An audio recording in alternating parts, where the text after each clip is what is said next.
Gracias por seguir con nosotros. Estamos en el programa Ante la Ley y estamos tratando un tema sumamente interesante que es la reforma en materia de derechos humanos. No olviden que si quieren ponerse en contacto con nosotros, lo pueden hacer a través del Twitter en @gtenorioc o bien mandarnos sus comentarios, dudas o cualquier sugerencia que quieran hacer a este programa al correo electrónico gtenorio@up.edu.mx. Con gusto atenderemos sus dudas o comentarios y nos pondremos en contacto con usted para hacer de este programa un programa mejor.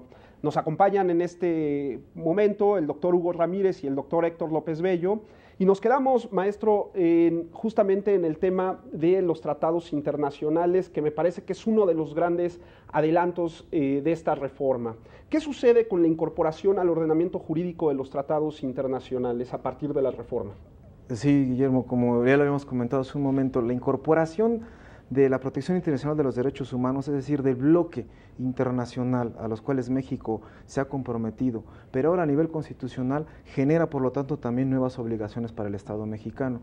El artículo primero constitucional, cuando habla de la protección que gozarán todas las personas que estamos o que estamos en territorio nacional, pues dice que no solamente serán los derechos que están reconocidos en el texto constitucional, sino que también se podrán invocar a aquellos derechos que contemplan los tratados internacionales. Es decir, el bloque constitucional de protección de derechos humanos se amplía y no será como antaño que exclusivamente serían las garantías que el Estado otorgaba a los individuos el bloque de protección, sino que ahora los tratados internacionales van a formar parte de este bloque constitucional, es decir, tendrán una fuerza imperativa para que el propio Estado mexicano, siendo coherente con la obligación internacional que tiene, se vea obligado a proteger los derechos fundamentales que ha reconocido en el texto constitucional y que a su vez también existen en los tratados internacionales. Entendemos con esto que estos tratados internacionales,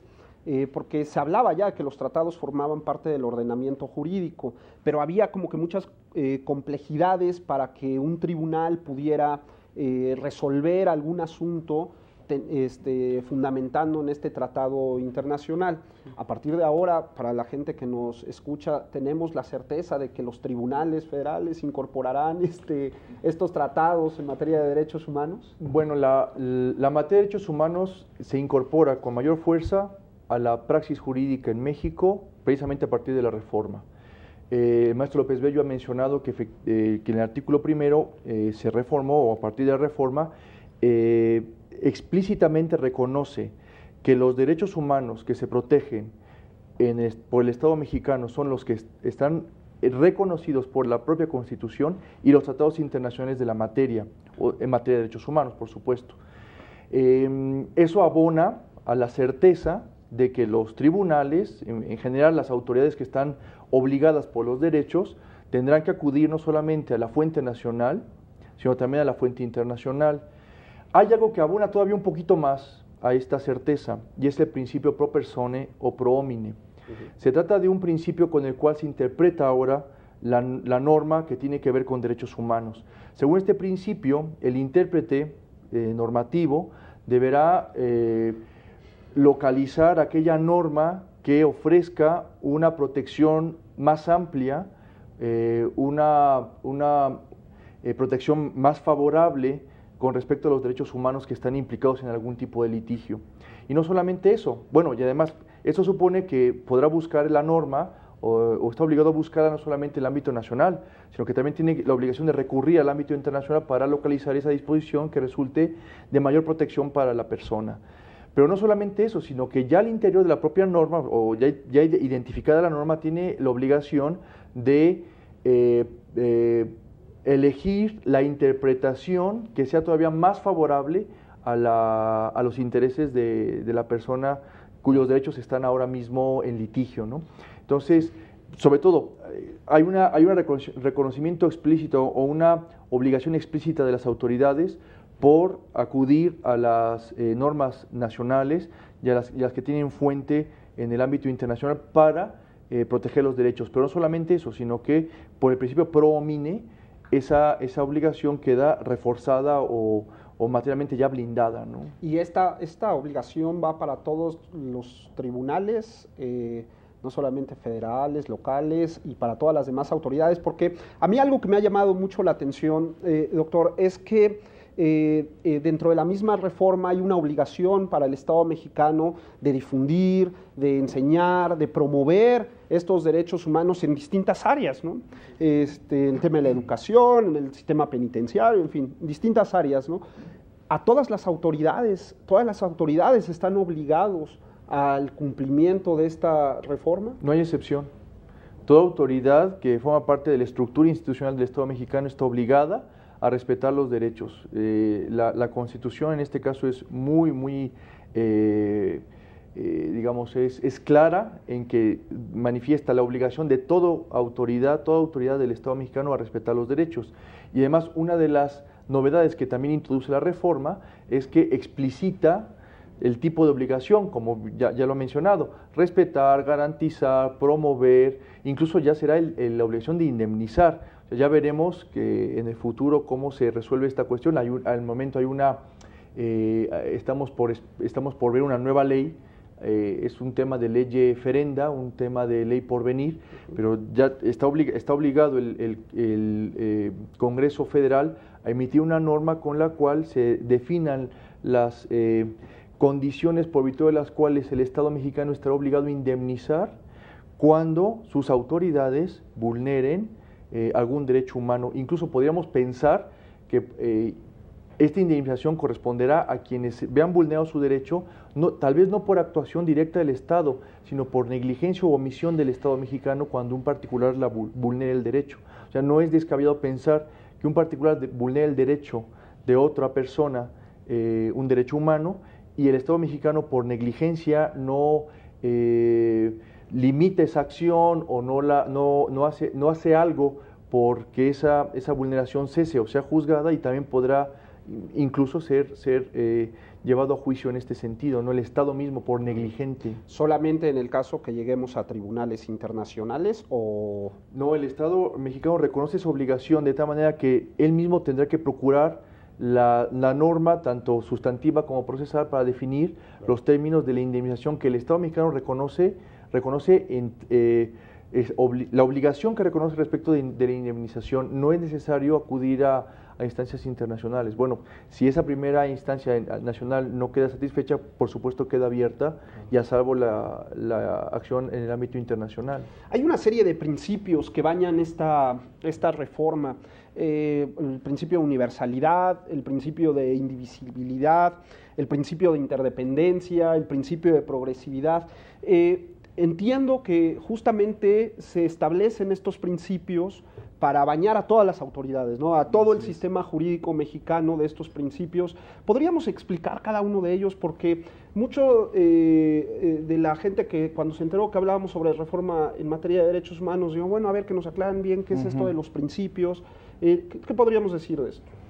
Un principio, como su nombre lo indica, son esas cuestiones fundantes, elementos de tipo fundacional en lo que ciertas características o ciertos elementos toman para lograr operatividad. Los derechos humanos, al tener como punto operativo la protección o garantizar que la dignidad del ser humano sea protegida por todos los ámbitos estatales, no solamente a nivel nacional, sino a nivel internacional, debe gozar también de ciertos elementos que garanticen que su protección tiene que ser efectiva en todos los ámbitos. Por eso, desde que se toma en la época de la Fundación de las Naciones Unidas con la Declaración Universal de los Derechos del Hombre, surgen esa serie de principios o elementos que van a fundamentar la operatividad de todo este articulado que se va a decantar en los tratados internacionales. Es decir, ¿para qué o la forma en la que estos tratados van a operar? Y los principios los podemos decir de manera somera. El más importante de ellos es el principio de la universalidad. Es decir, los derechos humanos son válidos y vigentes para toda época, en todo momento, en todo lugar. ¿Por qué? Porque estamos hablando de la persona humana. La persona humana, sus características, sus elementos naturales esenciales tienen que ser respetados siempre. Por eso es que todos los tratados internacionales en materia de derechos humanos han incorporado este principio de universalidad. La Constitución, con las reformas del mes de junio pasado, hace suyo toda esta concepción internacional de la protección universal de los derechos humanos, es decir, trasladar a todos los individuos. Por eso es que esta reforma también tiene una cuestión bastante interesante, siguiendo el principio de universalidad. No solamente se va a ceñir a cuestión de protección, sino también la cuestión de la promoción de los derechos humanos. Es así pues que, por ejemplo, el artículo 3º consagra que es ahora obligación del Estado mexicano procurar también en materia de la educación de los derechos humanos. Y cuando decimos educación, no solamente tenemos que entender que es para los niños o para la gente que se encuentra en las escuelas, en los colegios. La educación en materia de derechos humanos tiene que ser a todos los ámbitos, a todos los niveles. El Poder Judicial de la Federación está haciendo una tarea muy loable en esta materia porque a partir de las reformas constitucionales y desde antes de que existieran las reformas constitucionales, ha implementado una serie de cursos, una serie de seminarios, de programas para ir preparando a todos los miembros del Poder Judicial para que estén atentos y listos a esta nueva realidad. A mí este tema, que lo quería dejar para un poco más adelante, me preocupa, el tema de la educación, y ya que entramos yo creo que es momento de tratarlo, porque este tema de la educación en materia de derechos humanos se podría prestar para cualquier tipo de ideologización. ¿Cómo el Estado podría garantizar esta promoción de los derechos humanos sin justamente caer en esta tentación de la ideología de los gobiernos que estén en ese momento a cargo del Ejecutivo, ¿no? Porque es una tentación grande, ¿no? Claro. Voy a meter toda mi carga ideológica, toda vez que tengo que promover derechos humanos, y bueno, y entonces justamente caemos en un vicio de esta promoción. ¿Qué me podrían decir? ¿Estoy en lo cierto? ¿Podría ocurrir esto? A ver, sí, yo creo que para muchos autores que han seguido el fenómeno de derechos humanos desde hace ya bastante tiempo, no es extraño considerar que los derechos pueden resultar una especie de arma de doble filo, ¿no? Hay un profesor español que conocerá tal vez el maestro López Bello, que se llama Andrés Ollero, que tiene muy claro que los derechos humanos pueden convertirse de utopía en tópico. Los derechos humanos tienen una fuerza transformadora de la sociedad auténtica, por eso son utopía. Las reivindicaciones que suponen los derechos, en principio, tienden a mejorar cualquier sociedad. O sea, realizar una serie de actividades o el respeto irrestricto a cosas como la vida, la salud, promover la educación, la participación política, la libertad de expresión, la libertad de asociación, etcétera. Todo ello supone una mejora real de la convivencia al interior de una sociedad. Y esa es la faceta utópica de los derechos, dice Andrés Ollero, ¿no? Los derechos humanos transforman de manera adecuada o sus reivindicaciones suponen mejorías auténticas para la sociedad. Claro. Pero también se pueden transformar en tópicos. O sea, cuando los derechos humanos son bandera política o arma arrojadiza para traficar o de alguna manera transformarlos de una fuerza que revoluciona la sociedad en un tópico político, ¿no? Entonces, la tentación existe. ¿Cómo se puede evitar esto? A ver, yo creo que en buena medida la educación en materia de derechos humanos también corre a cargo de la sociedad civil. O sea, la sociedad civil tiene también desde hace varios años una participación directa en el fenómeno de derechos humanos.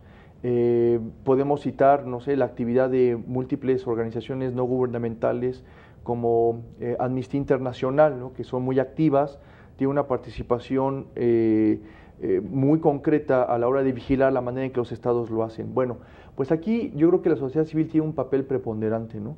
Tiene que vigilar de alguna manera la forma en que el Estado hace suyo los contenidos de los derechos y con ello va dándole también contenido a los programas de estudio donde se trabaja el tema de educación para la ciudadanía. Uh-huh. Educación para la ciudadanía en dos vertientes, ¿no?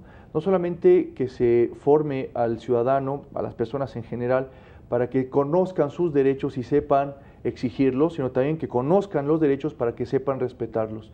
Esa es una de las vertientes más interesantes que cobra el tema de universalidad a que se refirió el maestro López Bello.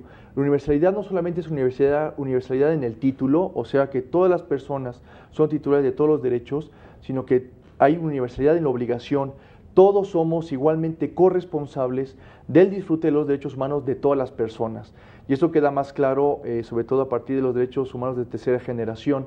Es un tópico en materia de teoría de los derechos que solamente el Estado es el único obligado de respetarlos y garantizarlos, de hacer algo por los derechos. No es así. O sea, todo particular, toda persona tiene algo que ver con los derechos de todos los demás. Entonces, la pregunta es muy pertinente. Derechos humanos, contenido de educación, sí, no solamente para reivindicarlos, sino también para respetarlos.